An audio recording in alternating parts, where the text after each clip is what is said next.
Happy Friday, folks, and welcome back to another Food for Thoughts Friday. We are talking through stubborn weight loss and plateaus in getting your weight down. That's what it's all about today. So I titled it, But My Weight Just Won't Shift. And that's what we're going to dig into a little bit today. Some of the reasons why. We're going to talk about energy balance. We're going to get things going on that side.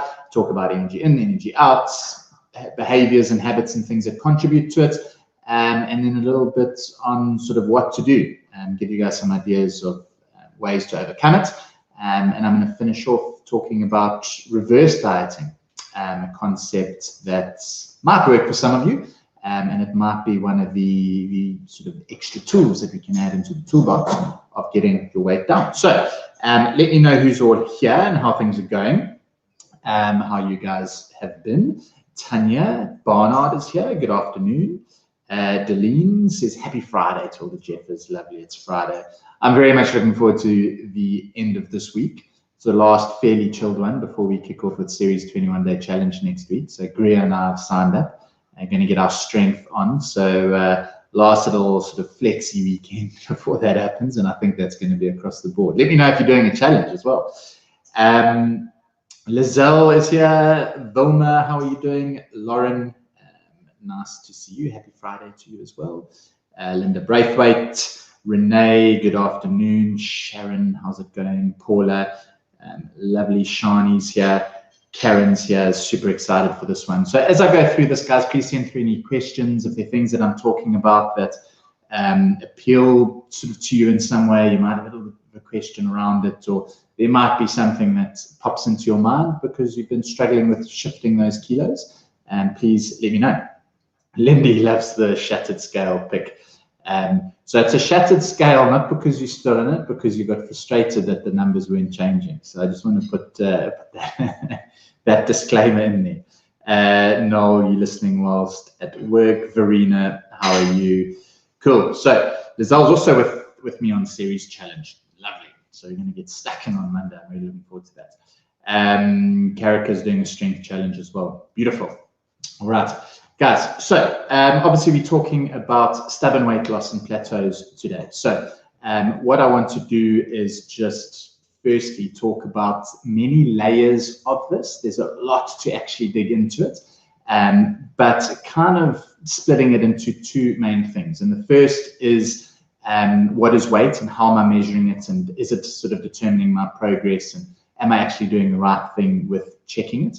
And the second is then all the detail that goes into the whole energy balance equation of things that we're going to talk about. And that's obviously how much you're burning from how much energy you need in the day for exercise and your daily energy expenditure and things like that. And then energy in and the can of worms around that. So I'm going to dig into that in a little bit more detail. All right, so first up is body composition and weight. All right, now I've obviously titled this around but my weight's just not shifting, and we're talking about the scale, but I think it's very important for us to also put out there that that is just one component of success, of progress, of change. All right, so, and it's quite simply your entire body mass and the gravitational pull on it is what it's going to be on the scale. It doesn't always give you the nuanced view of what might be changing in terms of, is there fat change, is there muscle change, is there fluid change? And these are things I want you to be aware of so that we don't always just get too fixated on that number on the scale. Yes, it's a marker of progress and success in some instances, but it's not the only one. If we're building a good foundation, if our habits and behaviors that underpin that are good, that's as important in terms of your success. Then your progress, we can also look at other measurements, and why the awesome tracking capacity or capabilities we've added to the app now for our Jeff Lifers as well, being able to monitor progress and things like measurements and circumferences and body shape pictures. Those are also important on the one-on-one. That's part of your initial assessment with us, and every 4 weeks that we're looking at those because they're as important as that number on the scale. So just to know that weight is one component of it. I want to talk briefly about sort of a 4-compartment model of body composition. So your body composition and your weight is made up of different things. And one of them, and the largest component, is your fluid weight, which is 60 to 65% of your total weight. And I'm going to talk about water error when we're looking at measurements in a little bit. Muscle is obviously, and lean tissue, so that's also your organs and all sorts of other things. They're going to make up one of the 4 components. Your bone and your skeletal structure makes up another, and then all of your fat. Now, obviously, when you're trying to change body composition, the 2 things really that we're trying to improve is, one is get that fat mass down, and second would be either to keep your lean weight, which is essentially the water, the muscle, and the bone, those 3 things. You want to maintain that, or you want to increase it. Very hard to do both at the same time, but you can if you get your nutrition right and your training right with it. But what's important is when your weight's changing, and particularly when your weight's going down, is that the muscle and bone components aren't dropping with that. And that's one of the risks of dieting too hard, under eating, is that your body then creates energy from breaking down muscle and bone. And obviously that doesn't sound great, because then we are losing strength and we are losing function. And if we actually breaking down some bone to do it as well, we've got long-term concerns there with bone health. So that's something. The water error, a lot of the ways of measuring body composition, and particularly body fat, if you're standing on a scale, or if you've got a device that you're holding or something like that, typically what it's doing is measuring water content and then predicting what your fat mass and your muscle mass and all sorts of things are. So while I do like having a body fat percentage reading, we don't do it as standard on our one-on-one, because you can't always trust the method that you're using. But it's something to bear in mind. You can use it if you've got a very accurate way of measuring it. You might also look at things like skin folds. You might do a DEXA scan and look at your bone and your muscle mass a lot more accurately. Those types of things are a bit more accessible to us these days. It's very important and very useful to be able to have that at your fingertips. So you want to be able to have the scale measurement, so typically just what your weight is. You also want to have your measurements, your circumferences, so waist and hip and bust and thigh. And the more you do, the better, really, because you'll be able to determine where change might be coming from. You'll want to take some body shape pics. So front on, side on, back on, to see how your body shape is changing. Sometimes that number on the scale doesn't change, but that actually does. And then if you've got access to body composition analysis through some skin folds or body fat reading or a DEXA or something like that, it can be very useful, again, because the number on the scale might not change, but your body fat percentage is dropping. And what's normally happening there is either your water weight is going up, or your muscle weight might be increasing gradually, and that's masking some of the fat loss. But if you're losing fat, it's a success. I've got a little graph on the right of the screen there, just to show you the typical body composition of male versus female, and obviously males and females are different. Muscle mass is typically higher in males than females, and that's one of the things when I talk to your energy expenditure that impacts that quite a bit. Fat component of males versus females is different. Females do have a higher level of essential fat, so for hormone production, particularly childbearing and various aspects, the essential fat component is higher, so at least 12%, where for males is a little bit more leeway to kind of drop it low, and at least 3% to service basic bodily functions. Non-essential fat storage is then what we've got to play with in terms of where we want to look at in terms of looking good or feeling good. And that might be 12% for a male, so 15% body fat overall, and 27% and below for a female, combining essential fat and non-essential. Bone also makes up 12 to 15%, and then the other 25%, that's going to be your organs and various things that contribute to that. So just to know that males and females are a little bit different. Fat mass, which is the thing that we normally want to change, is typically a little bit higher in females than males. And knowing that you still have an essential amount to kind of keep you healthy is sort of the basis of that. All right. So when it comes to changing body composition, it's all about calories in and calories out, CRCO. So if you've seen that before, most probably, that it's all about energy balance. When someone says it's not, don't believe them. There's a lot of nuance to this, but at the end of the day, it's all about how much energy is coming in from the food that you're eating. And I'm going to break that down a little bit. And then how much you're burning from your daily energy needs. If you are eating more than your body needs, it's going to store that excess energy as fat.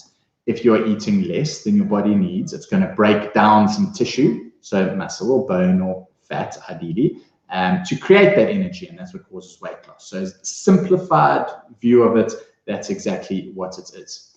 Now, your daily energy needs, there are 4 main things that contribute to that. So I've just drawn a little graph on the right here, a little bar graph. And if you're on the one-on-one program, once you've had an assessment with the coach, this is what every coach goes into. We've got a little calculator and we use your assessment data to determine what this is, but it's an estimate. So there's only, being able to measure this accurately requires very expensive equipment, a room that's sealed off, and being able to essentially have to be in a lab to do it. So there are equations that we use to predict this, which means there's a little bit of error in it, okay? Which is one of the arguments kind of against the calorie in, calorie out thing. While it is still that, it's that there is error, and the things we're going to talk about today is error, and that's why we're not changing weight, we're not getting the progress that we want. So the 4 things that contribute to how much energy your body needs. The biggest one in that purple block is your resting energy, your resting metabolic rate. So your metabolism, when someone says I've got a fast metabolism or slow metabolism, that's normally what they're talking about.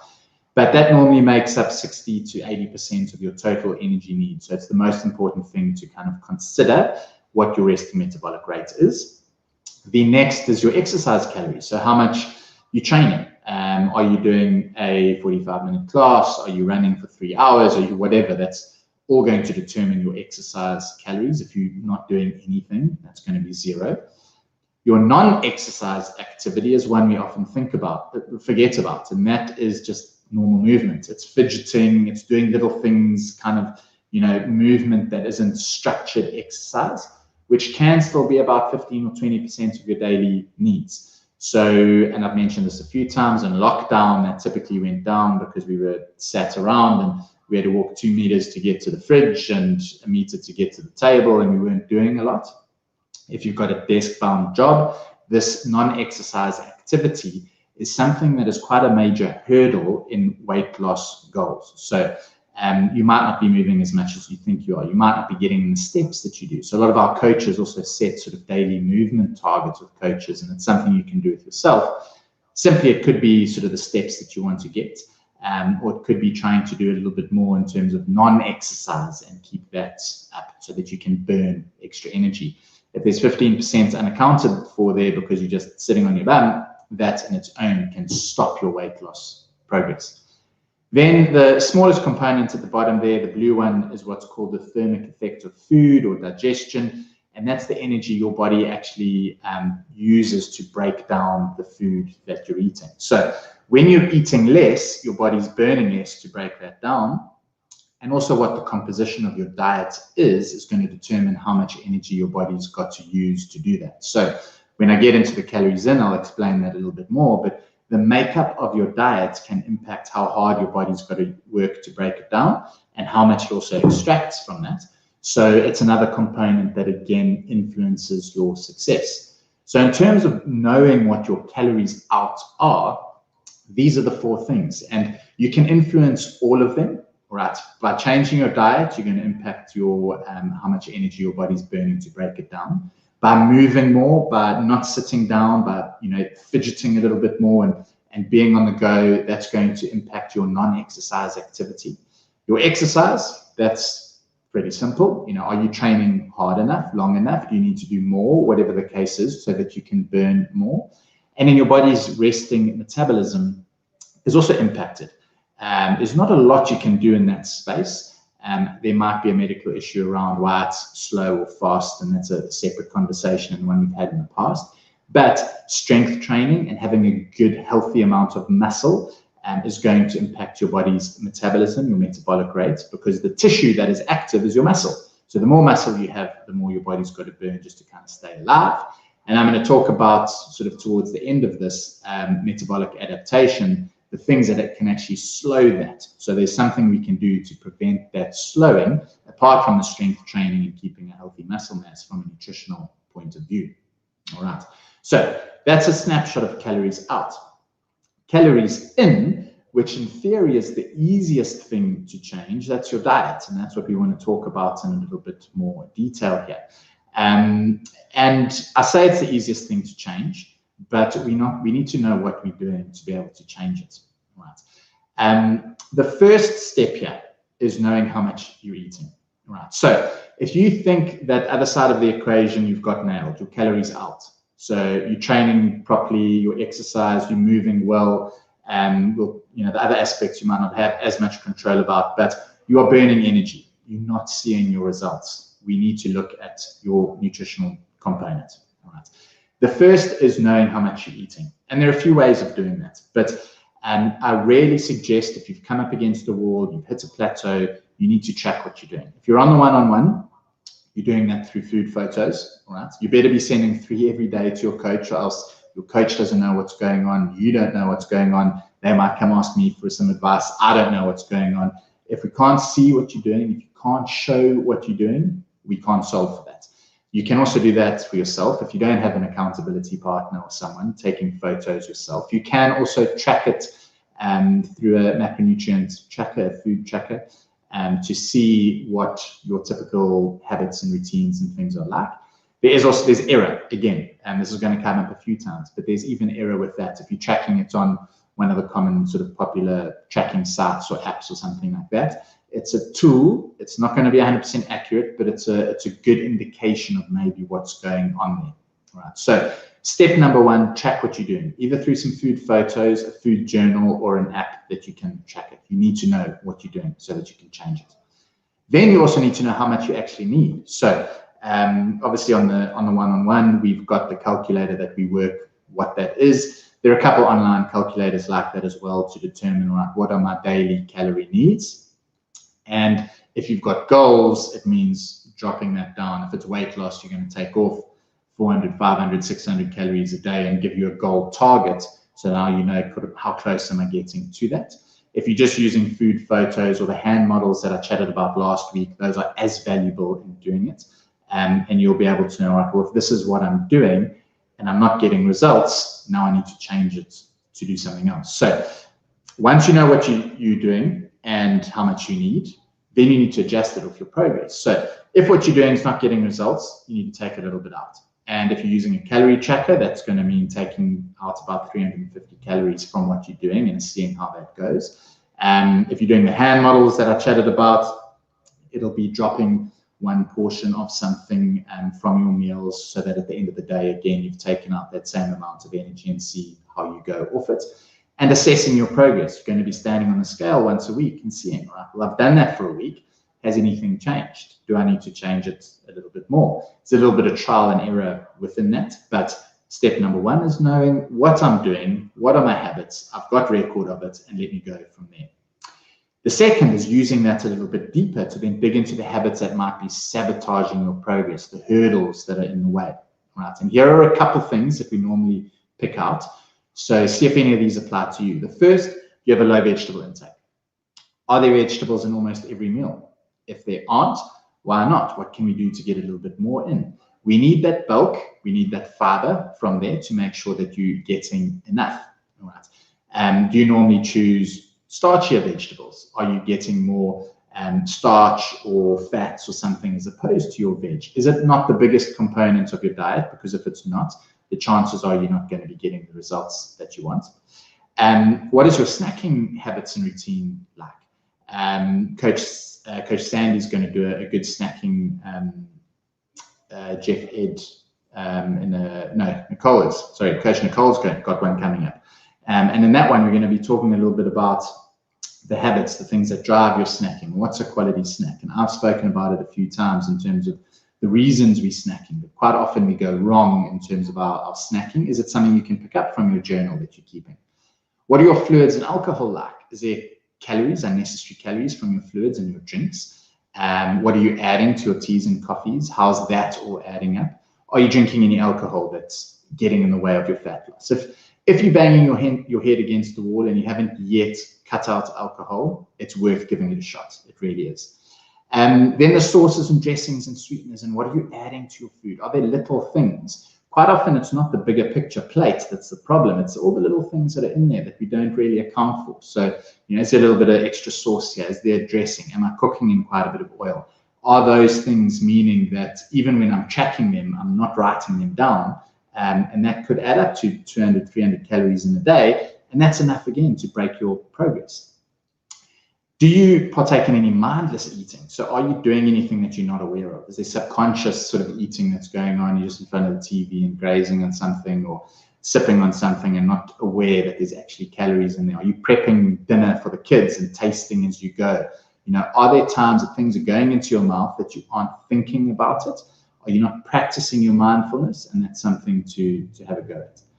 How often are you eating out? Because if you're not prepping it yourself and controlling exactly what goes into there, you won't know. So if eating out and ready-made foods are making up a large component of your meals, that means that the chances are it's all going to add up and you're going to be overeating because of it. The meals look all right, but you don't know what they've done in there. Is there a little bit of extra sauce or mayo, or have they added sugars to something that you don't know about, whatever. So if you can't control your food environment, it's going to be much harder. You need to be able to commit to doing it yourself if you aren't seeing the results that you want. Off those habits, you'll assess it. One of the things, again, to look at is, are you getting enough protein in? So are there habits there that are sabotaging it and meaning that I'm not getting a little bit of protein with every meal because there's something else in the way? Am I eating out? And obviously protein content is always going to be lower on bought food because it's the most expensive component of the dish. So it means your protein intake is a little bit low. Is your fiber intake a bit low because that veg isn't coming in, because you aren't getting good sources of whole grains and you're choosing something else, or whatever's being prepared for you isn't always a high fiber option? Some of these habits and behaviors might also impact your gut health. Something we're learning more and more about all the time. Again, we've got another good ed coming up on that, that should give you a little bit more indication into it. But how closely it's linked with weight loss journeys is your gut health and your microbiota. There's a lot we're learning about there in terms of, if we don't have a balanced bacterial health in our gut, we might not be getting the results that we want. And are you sleeping well? If you're not sleeping well, the chances are you're not going to get your body composition changes that you're looking for. Something that is crucial, you're not getting 7, 8, maybe 9 hours of sleep a night, the chances are you might be sabotaging your progress. It can influence those habits that you're picking up. It might mean that all of a sudden you are snacking more, your drinks might have energy in them or something, that these things that become a little bit inadvertent. It also might mean you're moving a little bit less and things aren't as, you can't put as much energy into your day. But it also can impact just your physiology and your hormones. So please focus on your sleep to make sure that it's there. All right. So as we move down here, we make sure that you've ticked off everything you can in terms of calories out. Make sure you know what you're eating, how much you need. If you've ticking that all off, we move down to the next one. Are there habits here that are maybe getting in the way? If you're happy with all of the things I've spoken about so far, are you getting some help? So do you have a coach, like one of our one-on-one coaches who's helping you through it? Do you need to dig a little bit deeper into some medical things? So that might be sort of thyroid function, your iron status. I've chatted about both of those in a Jeff Ed before and how it can impact your weight loss. So go have a look at that if you haven't seen it yet. And your insulin levels, which we chatted about last week as well. Those can also be medical things that are getting in the way. It's worth screening for some of them and ticking them off. All right, so if you've got all those other behaviors in place, make sure that you tick that one off as well. The bit I want to chat on here in terms of chronic calorie restriction, which I think quite a few of you might be at a state of, is if you've dieted for a fairly long time, you've been on a program for 4 or 5 months, or maybe even longer, you've really been keeping things in check. There's this sort of physiological metabolic adaptation. So there's this term of metabolic adaptation. What it is your body reacts to the environment that you've kind of provided for it over the last few months. And what happens is your metabolism slows. that resting metabolic rate starts to slow.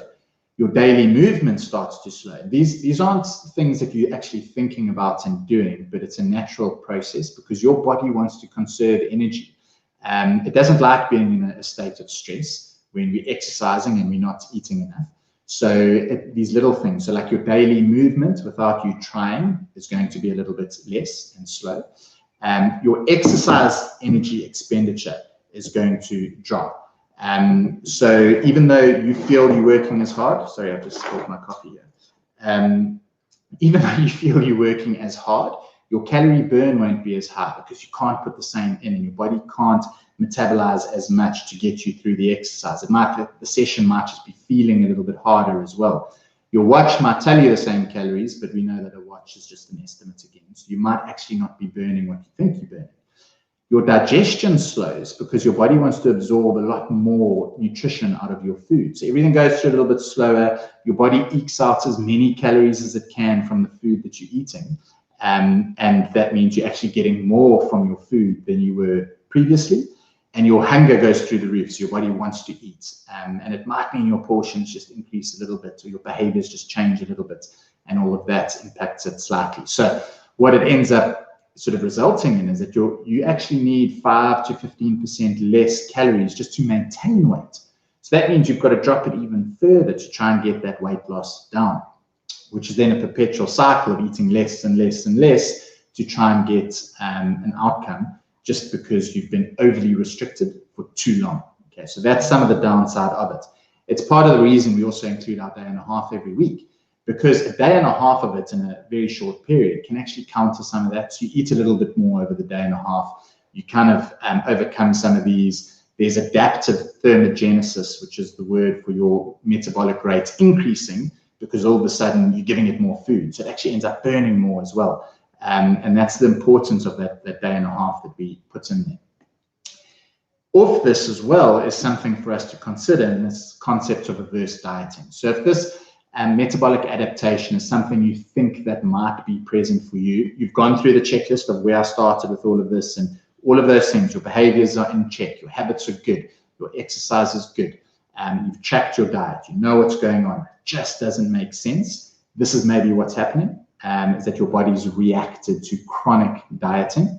And reverse dieting is something that kind of came off bodybuilding sort of post-event and post-competition return to normal for physique athletes. So it was restricting, and then how do I get back to a good body shape without just kind of overeating again? And what it is a stepwise increase in your calories again. So whatever you've been doing, it's just sort of adding a little bit back, and your body adapts to that again. The theory and the science behind it as well is that at a certain weight, even once you start increasing your calories, your metabolism increases enough to keep your weight consistent. So even though you're eating more, your weight stays the same because your body's burning more. We're going back to energy balance. The only way it works is that if by eating a little bit more, we get your body to burn more through increasing your metabolism, through exercise, being able to exercise and burn more, to be able to move more every day, all of the downside that I've just chatted about, to stop your body from extracting every last calorie from the food that you eat because you're getting a little bit more, then we start to see success. So using reverse dieting, we do it either for maintenance and this kind of return to normal. So if you've achieved your goal, great, you can start to eat a little bit more and just increase bit by bit and maintain your weight, because you don't want to be on the calories that got you to that weight loss forever for the reasons I just chatted about.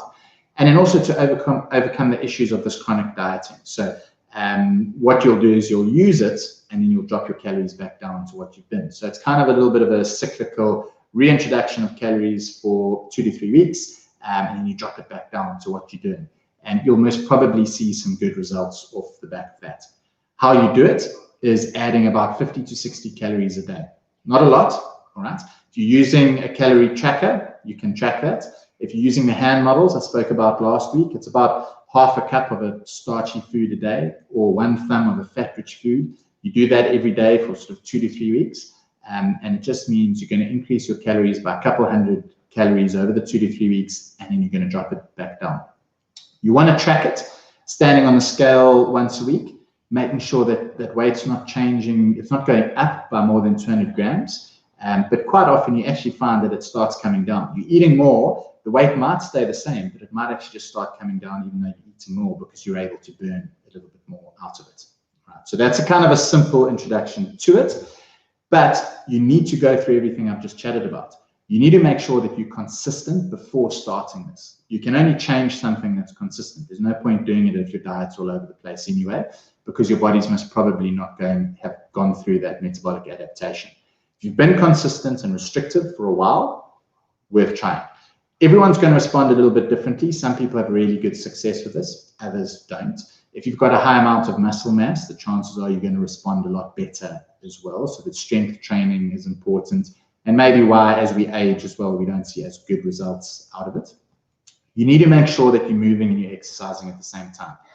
If you're eating more, we want it to increase your body's metabolism, but we also want it to make you move more. So it needs to mean your day's steps increase. You've got more energy. You're able to train a little bit harder because you've got a little bit more fuel coming in. So you actually get through more work in your session, whatever the case is. It's important that you do that, and you monitor and track those things as well. So not only are you still monitoring and tracking your nutrition intake, either through some food photos, the hand model, or an app or a tracker or whatever you want to do, but you're also tracking your symptoms, your energy. How am I feeling? How am I going here? Do I feel a bit better? Am I sleeping better maybe as well? And all those little things that go along with it. If nothing's changing, maybe it's not an option for you and the other things that you've missed along the way, but it's important that you have a look at each of those aspects as you go. Every day, just increasing 50 to 60 calories. Give it 2 weeks, see how you're going. You can maybe drop it down back to your normal habitual intake again and see if that weight loss journey sort of kicks off. So a very interesting part here and a useful tool for you to go through. For our one-on-one clients, you and your coach would have worked through all the steps up until this. And we're actually now building in a module where if you've been with us for a while and you're seeing a little bit of a struggle here, you've ticked off all the other things, how can we put this into a good structure for you to break through those barriers? And it just means that we need a sort of a fresh look. Your body just needs a new stimulus. There's always going to be an answer. It's just kind of finding it and working your way through it to get there. All right. So that was my blurb on it. On all things frustrating and why the weight might not be changing. Hopefully it's given you all something to kind of think about and evaluate where you are on that journey. Have you ticked off everything? Is there something else worth trying here that you can go along with? So I'm going to check in on some questions to see if anything came up as we were going there. All right, Karen wants to know the dreaded tummy. Why does it take so long to shift? So the one thing is that you can't determine where your weight shift comes from, which is disappointing, but your body's hormones and your genetics and male versus female will determine a little bit. The tummy is normally all about diet though. If your exercise is good, but your diet's horrible, you might lose weight better from everywhere else, but your tummy doesn't shift. And it might mean that adjusting it to better suit you as the way to go. Right. Joe, hopefully I've given you a couple of things to think about here. Maybe there's something in the points that are just missing, or maybe something like reverse diet is worth a crack at. Right. Adele, here to learn and probably accept the incorrect numbers on the scale. Again, so it is. It's not always the only marker of progress and success. So we've got to be able to kind of take that for what it is. All right. All right. Everyone's saying hi. Let me jump out of here and see what questions we've got. Okay. Is eating? Oh, that one just jumped away from me. So let's start at the bottom. Noel, are cravings generally just habit, or is it your body telling you you need something? It can be a little bit of both. So there was a Jeff Ed a little while ago, towards the end of last year, I did on hunger and satiety and the difference between it. So pop in and have a look at that one and give you a little bit of an idea around that. Is there an idea for kilogram to lose per week? High, low, or that measure? It's normally a percentage of your body weight. So about a 0.5 to 1% of your body weight is a good goal to set to be realistic. Obviously, if you're bigger, you're going to lose more weight, but it's all relative of that. Okay. Sharon, your tummy doesn't work often, so it can be. So if your digestion's slowing down because of being overly restricted, your body might be extracting a lot more calories from it, and that could be something that's getting in the way. Right. There's questions on intermittent fasting. Pop onto my coach page. I've got a little video there on fasting and the impacts that it can have. Greg, 100%. Muscle mass is super critical as you age. So strength training, so important. Body weight training, things that are going to stimulate muscle function and size, so important as you age, because the declines that we see with aging are quite often due to muscle mass changing and muscle function changing. So if you're training and overcoming that, you are sort of giving yourself a little bit of a cushion against some of those risks. Lindy, is eating the same thing every day bad? Does it make your body get used to it and not lose as much? Not really. There's no evidence to show that it is like that. Variety is always important from a health point of view, not so much from a weight change point of view. So if it's the same thing, it can help you be a bit more consistent. It might just mean you're missing out on some health aspects. If you're hitting your numbers for protein and fiber and calories, but it's coming from the same thing every day, you will, in theory, still get the same results in terms of weight change. Yes, Minnie loving the science behind it. Lovely. Hopefully it gives you some things to think about, some food for thought, as it were. Lara gave blood a while back, and the nurse suggested iron tablets. Really helped, even more energy. So go have a look at the ed I did on iron, how important and hurdle it can be from your quality of life, but also from weight change, which is important. Shani, can chewing gum be an issue? So this is an interesting one in terms of gut health, because sugar-free gums have artificial sweeteners in it. There is some thought that a high intake of artificial sweeteners can impact your gut health, and of that impact your digestion function around the gut and your body's weight management. So possibly one of the reasons anything that's ever sort of study-wise gone from sugar to sugar-free doesn't really see weight change. It might be to do what's going on at the gut level. Lindy wants to know, as far as a day and a half cheat goes, don't call it a cheat, firstly. One can't go wild, but can you give an example of what we can cheat on? You used it twice there, so I'm giving you 2 black marks. We don't use the word cheat. It's not a cheat. I've just told you there's a reason we use a day and a half, and it's an opportunity, if you've been quite restrictive, to eat a little bit more. So what it means is your portions are just going to be slightly bigger than they normally were. So it might be an extra handful of something, or it might be the same portions, but a food choice that isn't the same. There's a Jeff ed that I did on a day and a half. It's also on our website as one of the things to go and watch. So go have a look at that one. It gives you a little bit of structure around it. Bonita, sauces and dressings. We've always got to be aware of this. There's kind of hidden calories, hidden energy, and those kinds of things all add up daily, weekly, monthly. So if we reverse that, it's a good additive effect again. All right. Dawn, drinking kefir, adding lots of calories. So it depends. Things, the various fermented foods, they all start with the carbohydrate content. For fermentation to happen, there needs to be carbs, sugars. Depends how far that fermentation's happened is how much of that's left behind. So kombucha and kefir and various, there's still a carbohydrate component, so something that can add into what you're doing. All right. What calorie burn should you aim for as a general rule? Nikki, it's all relative. It's going to depend on your body size. And it'll depend what kind of exercise you're doing, what sort of training you're doing. So I think giving a specific number there would be a bit sort of foolish of me. So it's kind of relative. If it's something that you see often, you can always rather use it as a tool to say, right, well, the session was harder, did I burn more? Your watch isn't very accurate either. It's a bit of a guesstimate. And as you get fitter, in theory, you'll be burning less calories for the same work. So as you get fitter, it becomes a bit harder. But it's purely based off heart rate, which is why it's a bit of a guess sometimes. Age can make a difference in weight loss, Paula. And again, mainly what Greg mentioned there is because it's got to do with muscle mass decline. which impacts metabolism slowing, which in theory then means you've got to eat a little bit less to get the same outcome. And if you're moving less and doing less exercise, it all becomes a lot harder. Okay. Joe, yeah, 10,000 steps, a good starting point. It's a good minimum to keep. But if it's something that you need to work on, you're not getting results, you just try and you increase that a little bit every day. So, maybe increase it to 11,000 because you're not seeing results in 10, and you go up and up and up, and just till you kind of keep going.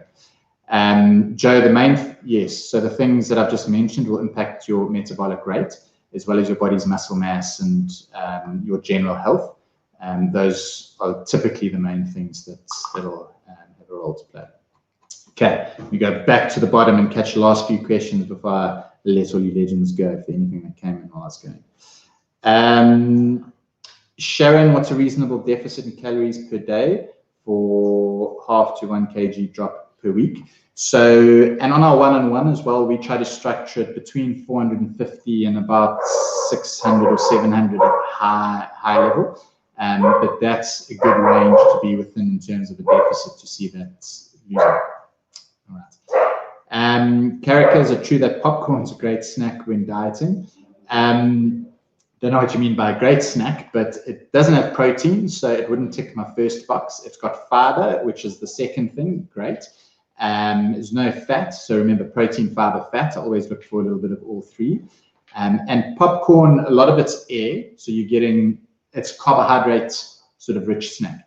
But because most of it's air, you have to eat quite a lot to kind of get there. It does keep you full, which helps. But because it misses out on some of the other aspects of it, I wouldn't say it's a great snack, but it is an option maybe to combine it with a little something else. All right. Sharon says cruciferous veg causes a lot of bloating. Is that a sign that your gut's not right? It can be, but it can just be a tolerance thing to the type of carbohydrate that's in there that your body's fermenting. So it often is due to the bacterial balance that's in your gut, and the probiotic might help, and you might find that it comes and goes a little bit, but there are all sorts of things that can impact that. Right. Marina, your weight's going up, but your measurements are getting less. What's the reason? Very good question. So the two things that will be going up, and the most significant one will be your water weight. Your muscle mass will increase, but everyone who keeps saying, I'm putting on muscle, it's a slow thing, and you don't put on a hell of a lot, right? Unless you're doing really, really good strength training, your muscle mass is going to change by a couple 100 grams. Your fluid weight will be going up a little bit because you're storing more, your muscles are moving more and being able to sort of function a bit better. Your blood volume's going up because you're getting fitter. So all of these little things are happening. Yes, you are putting on muscle, but we see that excuse a little bit too much. If your measurements are going down, typically that means you're losing fat, which is obviously the goal of what's happening here. All right. All right, I think I got to as many as I saw come through there. Joe, on my coach page, Facebook page, just go look at my videos. The fasting thing is there. All right. Brilliant, guys. Sorry, went a little bit long, but trying to get to as many questions as I could, and I hope you found it all very useful and gives you something to think about. Work through the different things that I've chatted through today, your energy expenditure, then go through the list of what are my habits, am I tracking what I'm doing, do I need a little bit of extra help? Reach out to me if you do, if you're looking for some coaching or you want a little bit of advice on it, or you want to chat through sort of the reverse diet modules and protocols we're going to put in place. Let me know about that, because often having someone walk the path with you makes it a lot easier. Enjoy the rest of your Friday. Join us for our Tough Love workout tomorrow, a good 45 minutes of a nice solid burn. And enjoy your weekend, and hopefully I'm going to see a lot of you kicking off on Monday in one of the challenges, and the rest of you legends, just keep doing what you're doing. Have a super one. I'll see you on the other side. Cheers for now, guys. Bye.